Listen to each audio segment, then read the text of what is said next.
ऐसे लड्डू गोपाल को नहीं होती है प्राण प्रतिष्ठा की आवश्यकता। क्या आपके पास है? दोस्तों, जब हम पहली बार लड्डू गोपाल को घर लेकर आते हैं तो कुछ लोग उनकी प्राण प्रतिष्ठा करते हैं। 5 दिन अलग अलग अनाज में, फूलों में, फलों में रखते हैं। उसके बाद उन्हें स्थापित करते हैं। और कुछ लोग सिर्फ पंचामृत से स्नान करा के सेवा शुरू कर देते हैं। और कुछ लोग ऐसे भी हैं जिन्हें कुछ जानकारी नहीं होती, वो घर लाकर सीधा मंदिर में स्थापित करते हैं और सेवा शुरू कर देते हैं। आपने सेवा कैसे शुरू की, मुझे कमेंट करके जरूर बताएं। दोस्तों, लड्डू गोपाल की हम कितनी भी प्राण प्रतिष्ठा कर लें, लेकिन उनके अंदर प्राण तभी आते हैं जब हम पूरे भाव से उनकी सेवा करते हैं। इसलिए कुछ लोग ऐसे भी हैं जिन्होंने ना तो प्राण प्रतिष्ठा की है और ना ही उन्हें पंचामृत से स्नान कराया, बस सेवा शुरू कर दी। लेकिन फिर भी ठाकुर जी उन्हें समय समय पर अपने होने का संकेत देते हैं। इसलिए ये कोई जरूरी नहीं है कि आपको प्राण प्रतिष्ठा करनी ही करनी है।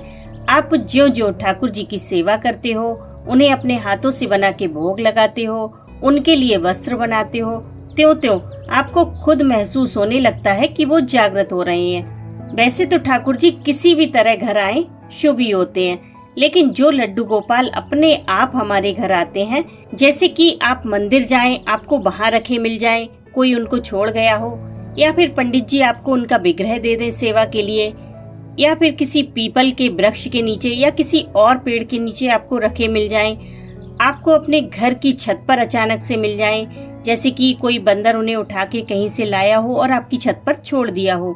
आप कहीं बस में या ट्रेन में जा रहे हो तो कोई उन्हें वहाँ छोड़ गया हो या फिर भूल गया हो, या फिर बिना किसी उम्मीद के कोई आपको उनका विग्रह ला कर दे दे।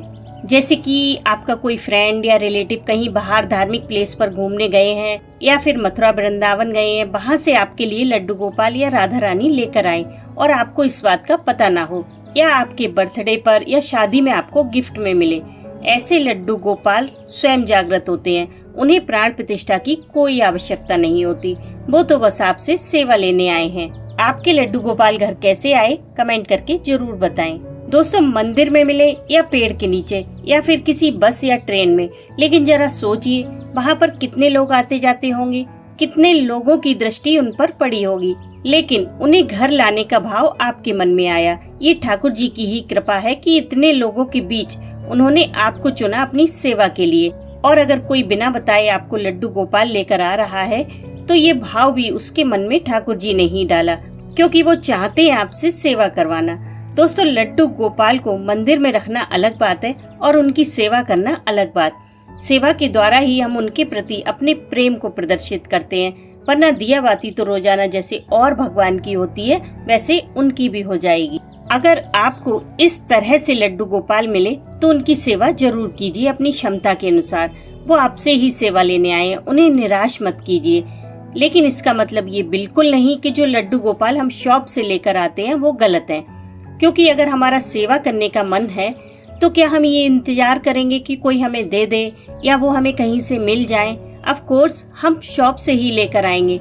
लेकिन एक बात मैं आपसे कहना चाहूंगी कि अगर आप खुद से लड्डू गोपाल लेकर आ रहे हैं तो बहुत छोटा विग्रह ना ले, क्योंकि बाद में सेवा करते करते आपको लगने लगेगा कि काश बड़े होते तो हम उन्हें और अच्छे से ड्रेस पहनाते, सुंदर सुंदर ज्वेलरी वस्त्र पहना पाते, क्योंकि जो थोड़े बड़े होते हैं उनका श्रृंगार करना आसान होता है। मैंने एक शॉर्ट वीडियो में जब बताया कि आप बहुत छोटा विग्रह ना लें, नहीं तो आप उनका ज्यादा श्रृंगार नहीं कर पाएंगे, तो कई लोगों के कमेंट आए कि आप भगवान को छोटा या बड़ा कह रही हैं, वो भी तो भगवान है। लेकिन उन्होंने मेरी पूरी बात को समझा ही नहीं। मेरे कहने का मतलब था कि कई बार लोग जल्दबाजी में या जन्माष्टमी आने वाली होती है तो फटाफट से एक छोटे से बाल गोपाल ले आते हैं। शुरू में तो सब अच्छा लगता है, लेकिन सेवा करते करते उन्हें रियलाइज होता है कि काश बड़े होते तो हम और अच्छे से श्रृंगार कर पाते, वस्त्र ज्वेलरी पहना पाते।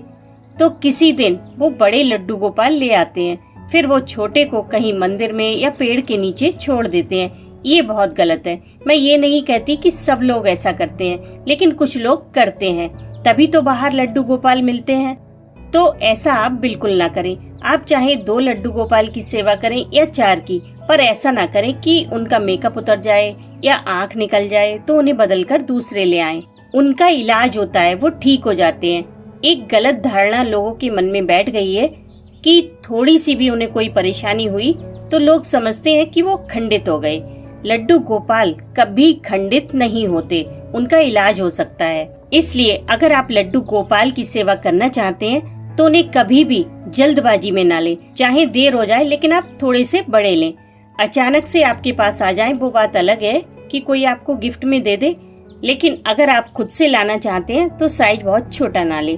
क्योंकि कई लोग मुझे ही कमेंट करते हैं कि हमारे पास छोटा विग्रह है पर हम बड़ा विग्रह लेना चाहते हैं क्योंकि हम छोटे का श्रृंगार नहीं कर पाते। इसलिए विग्रह इतना बड़ा लें कि आप इजीली उनका मेकअप कर पाएं, उनके लिए वस्त्र ज्वेलरी बना पाएं। और हाँ, कुछ लोगों के पास छोटा विग्रह ऑलरेडी है पर वो बड़ा विग्रह भी ले आए हैं या फिर उन्हें गिफ्ट में मिल गए हैं, लेकिन अब उनके पास इतना समय नहीं है कि दोनों की सेवा कर सके। ऐसे में आप उन्हें यहाँ वहाँ ना छोड़ें। अगर कोई सच में लड्डू गोपाल की सेवा करना चाहता है तो आप छोटा विग्रह उन्हें दे सकते हैं। नहीं तो एक तरीका है जिससे आपके दोनों लड्डू गोपाल की सेवा हो जाएगी, लेकिन ये उनके लिए है जो अनजाने में 2 या 3 लड्डू गोपाल ले आए हैं या फिर उन्हें गिफ्ट में मिल गए हैं, लेकिन अब वास्तव में उनके पास सभी की सेवा करने का समय नहीं है। तो दोस्तों, आप एक बात जान लें कि हम गृहस्थ लोग हैं, हमें सबसे पहले अपनी फैमिली की देखभाल करनी होती है। क्योंकि अगर हम पूजा में बैठे हैं और हमारे बच्चे भूखे हैं तो हमारी पूजा का कोई फायदा नहीं है। इसलिए ज्यादा कठिन नियम गृहस्थ लोगों पर लागू नहीं होते। तो ऐसे में अगर आप सभी लड्डू गोपाल की सेवा नहीं कर पा रहे हैं तो किसी एक लड्डू गोपाल की सेवा ले सकते हैं। उन्हें रोजाना नहलाइए, उनके वस्त्र बदलिए, घुमाइए और रात को उन्हें अच्छी तरह से सुलाइए और बाकी के लड्डू गोपाल को अच्छे से तैयार करके मंदिर में ही बिठाइए। उन्हें रोजाना भोग लगाइए और जब भी कोई त्योहार हो या एकादशी हो तो सभी लड्डू गोपाल को स्नान कराकर वस्त्र बदल दीजिए। इस तरह आपके सभी लड्डू गोपाल की सेवा होती रहेगी। और ठंड में सबके पास एक एक कंबल जरूर रखें और इस तरह का कोई वहम मन में ना लाएं कि हम सभी लड्डू गोपाल की सेवा नहीं कर पा रहे हैं। आप चाहे एक की सेवा करो या 4 की, वो एक ही हैं। इसलिए ऐसा कोई वहम मन में ना लाएं। अगर आपको इस तरह से कहीं भी लड्डू गोपाल मिलते हैं तो उनकी सेवा जरूर कीजिए, क्योंकि वो आपसे ही सेवा लेने आए हैं। वो आपके लिए बहुत शुभ हैं। आप उनकी सेवा पूरे दिल से कीजिए। वो सचमुच स्वयं जागृत हैं, उन्हें प्राण प्रतिष्ठा की कोई आवश्यकता नहीं है। वो आपसे सेवा लेने आए हैं, इसलिए उनकी सेवा पूरे दिल से कीजिए। लेकिन अगर आपने लड्डू गोपाल की सेवा ले रखी है तो इस एक पाठ को अपने जीवन का हिस्सा जरूर बनाइए। आपका जीवन 1 साल में पूरी तरह से बदल जाएगा। वीडियो को पूरा देखें, तभी आपको सब कुछ समझ में आएगा। परमात्मा पर अपना विश्वास बनाए रखें। मैं मिलती हूँ आपसे नेक्स्ट वीडियो में। तब तक के लिए हरे कृष्णा।